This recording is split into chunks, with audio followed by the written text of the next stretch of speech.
Hello friends, আজ আমি আপনাদের কুলের আচার করে দেখাবো। দেখুন আমি কিভাবে কুলের আচার করি। এই দেখুন, আমি কুল কিনেছিলাম, রোদে দিয়ে ভালো করে শুকিয়ে লাল মতো করে নিয়েছি।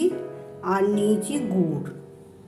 এরপর কড়াইয়ে তেল দিয়েছি, দিয়ে দেবো একটু পাঁচ ফোড়ন আর কটা শুকনো লঙ্কা। এই দেখুন, ফুলগুলোকে আমি ভালো করে নেড়ে চেড়ে নিয়েছি।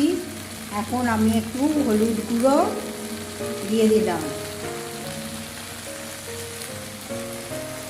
এরপর এতে আমি একটু বিট নুন দিচ্ছি।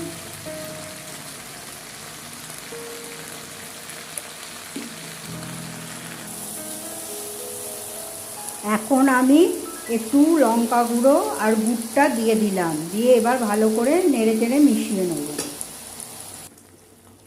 এই দেখুন, কুলগুলো কি সুন্দর ফুটছে টকবক টকবক করে,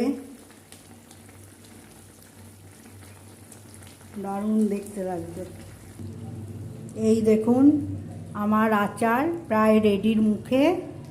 আমি কাঠখোলায় একটা ভাজা মশলা করে রেখেছি, পাঁচ ফোড়ন, জিরে, শুকনো লঙ্কা ভেজে গুঁড়ো করে রেখেছি।